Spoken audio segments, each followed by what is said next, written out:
See, when you become an entrepreneur and then you're managing yourself, right? You're self-employed, you're managing you. And then you start building a business. I don't care what it is. It could be in pest control. It could be, you created the next greatest, whatever it is. Doesn't matter. You now have to have staff and you've never hired staff. So it's really important to understand W-2, 1099. Okay, so when people go like, well, I'm just gonna pay them as 1099. If you control their movements and they're an employee, and you should do that the right way. How do you do that? You need to have a good attorney. We talked about that before. You need a good accountant. Somebody that handles your payroll. Somebody that makes sure you do everything exactly the right way.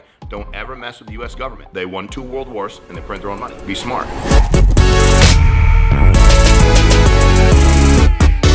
Hiring and firing, right? First of all, hiring, you need to figure out for you what makes sense. Like, so for me, one of the things I say is, I don't like drama. Like people being negative all day long at work. So I'll ask people like, on a scale of 1 to 10, do you 10? I'm being serious. I'm trying to figure out, I don't work well in that. So you have to decide, what don't you work well in, right? Where are you? And if you're an entrepreneur, if you're a successful entrepreneur, you probably have those traits. You probably are very positive. You're probably very solution focused. You want somebody solution focused. If you're solution focused like I am, I say, are you problem focused or solution focused? Now they're gonna say solution focused, that's the right answer. But I go, okay, as we move through this, the first 30 days is really like your working test period.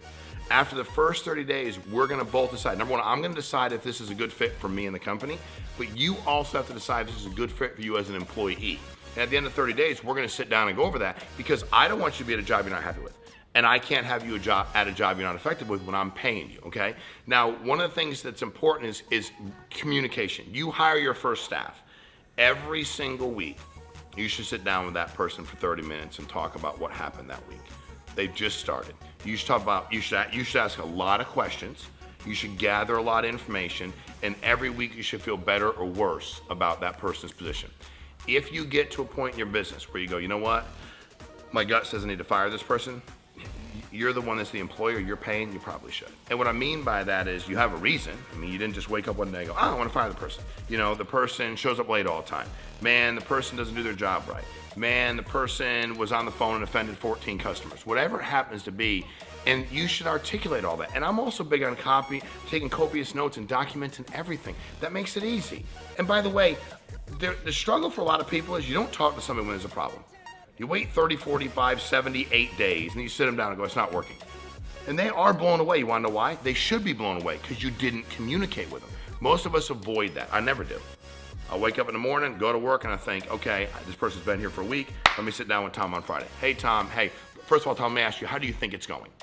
Yeah, I think it's going pretty good. Okay, cool. Give me 1 or 2 things that you've gotten better at this week that you're working on. Boom, boom, boom, right? Now let's say you decide to fire Tom. Tom is gonna work on time. Set expectations. Tom, we come to work on time. If you run the company, you don't come to work on time, you can do what you want, but you shouldn't tell them to come to work on time. If you don't come to work, and it's like you and 1 or 2 other people, you don't have a real company yet, like you're just getting this thing started, and you want them there at 8 and you come at 9, you can't do that. I don't have an answer. I mean, you can if you want, but I don't know how to tell you to be there at 8 when I roll in at 9. So I've never done that. I was the first one. My buddy said to me, he said, my dad's a very successful businessman. He said, you have to be the first one of the office, first one of the office, or the last one to leave, preferably both. And I think for me, that was important, right? But you sit the person down along the way and talk to them. When I fire somebody, I bring them in, I go, hey, listen, Drew, first of all, I want to ask you, it's not been, obviously things aren't, because you've been talking to them, obviously things aren't going great. Let me ask you, Drew, do you believe you're a good fit for this job? When I do it that way, by the way, I'm probably kind of talking to the fact that you're probably gonna fire yourself, because you already know it's not a good fit. And then I say, Drew, I'll listen to you. Now, if you go, I think I'm the greatest fit in the world. Okay, Drew, but for the last 4 weeks, we talked about this and this week, this and this week, this and this week, and this and this week, and nothing's changed, bud. And I keep talking about it, and that's not gonna be a good fit for me. If you think it's a good fit, I'm not concerned for you, I'm okay, but I can't continue to employ you.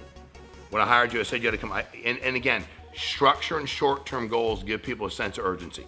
I provide that structure up front. Here's how the schedule is, here's what I expect, here's how hard we need to work. So you have to know how to do all of the above. And again, if you avoid the uncomfortable conversation, you're gonna suck at it. And when you're a first-time employer, if you are first, tell people. I always tell people, like when anything I did, first I went in real estate, I didn't go out and go like, I've been here 30 years. I was like, it's my first deal. If you're my first employee, I'm like, you're my first employee. I'm transparent, I'm open, and by the way, when you don't know, ask your accountant for information. We already talked about having a good attorney. You should have a good attorney.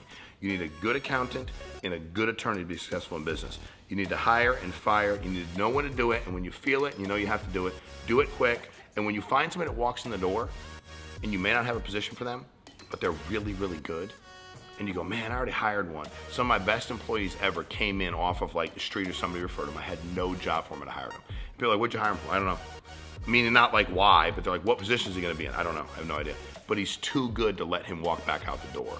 And when you find good people, if this helped, I'm gonna teach you how to keep good people, because keeping good people is the key to success.